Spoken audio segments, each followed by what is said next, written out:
If I told you that there is a complex and in-depth building process of a prison to make sure that the structure and architecture fits the needs of the prisoners, how many of you would believe me? Well, for those of you that raised your hand, you are correct. Building a prison is like building a 5-star hotel. Architects need to think about location, structure, building design, and so much more. While doing my research, I know I had a lot of questions about why building a prison consisted of so much thought and effort. I also thought to myself, why does architecture matter? Or why does the design prints of a prison more complex than those of a hotel or office building? Well, shortly after, I found my answers to all these questions. Firstly, the world's prisons are home to an estimate 10 million people globally, and this number is rising. The world's prison population has gone up 10% since 2004, and in some countries, such as Indonesia, the increase has been as high as 183%.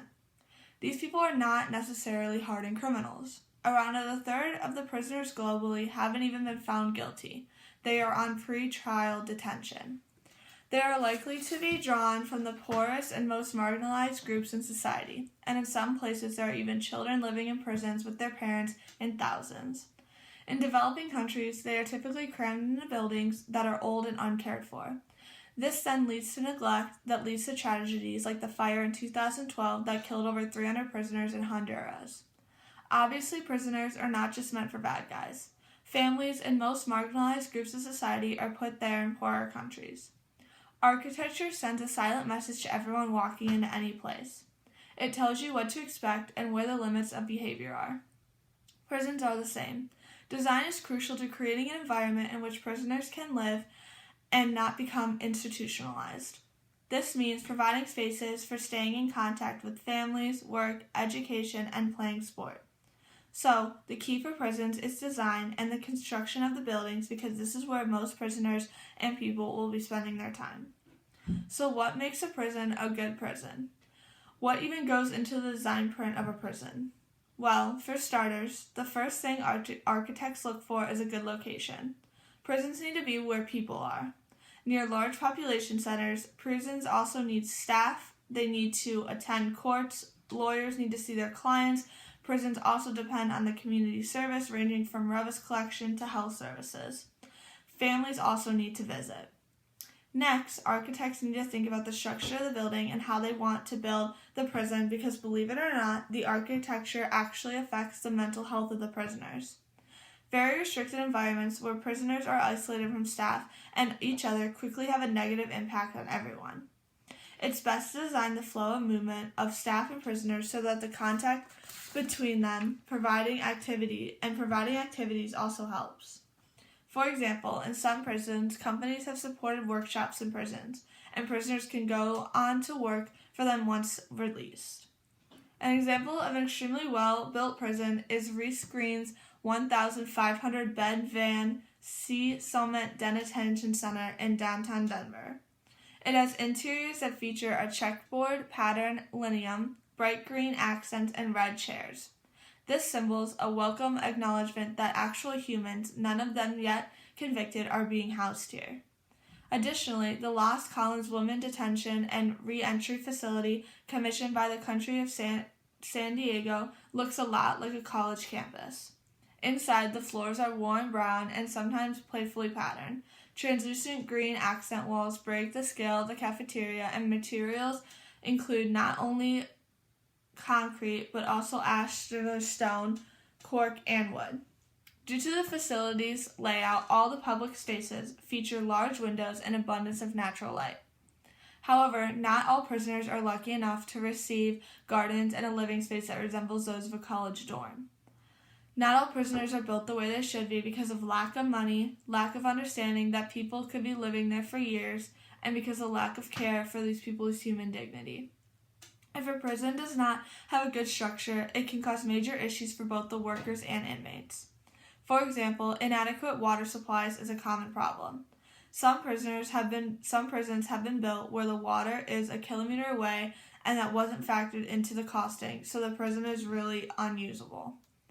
This is also true for electricity. Also, when the design doesn't work, prisoners and staff try to find a solution. So, if the kitchen isn't working, for example, prisoners will organize supplies from outside and start cooking in unsuitable places like the sleeping area.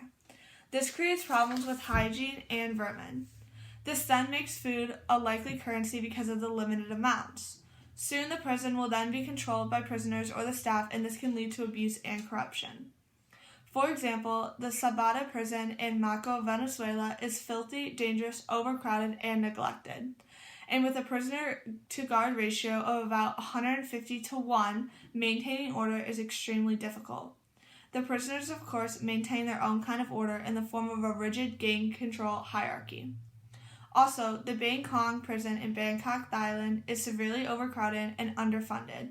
Maximum security facility that houses both the local and foreign prisoners.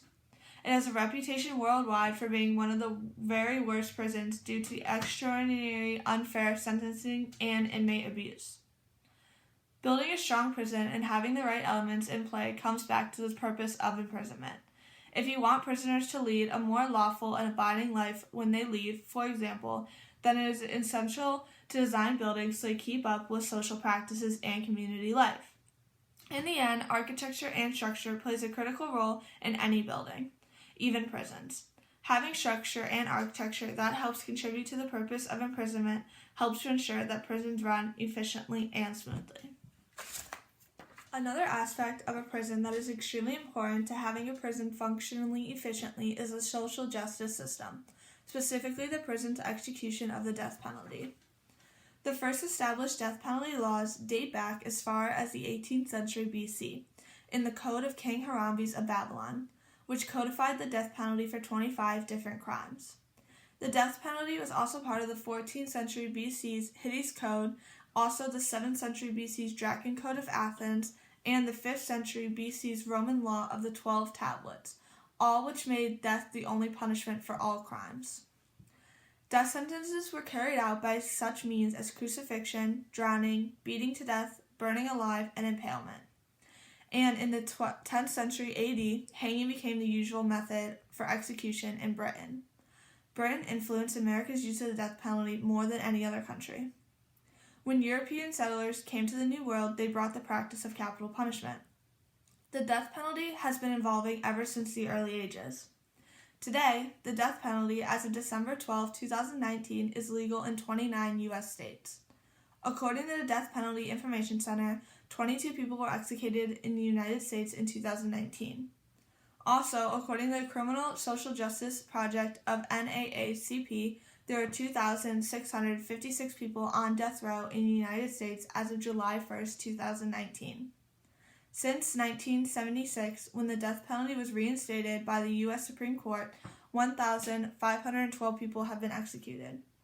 Since 1973, there have been 166 death row inaugurations. There are many debates about death row and the death penalty happening back then and today. Many states are beginning not to use the death penalty and moving towards life as in prison. The death penalty has been a controversial topic for many years. However, it has always been a part of the social justice system since the early ages.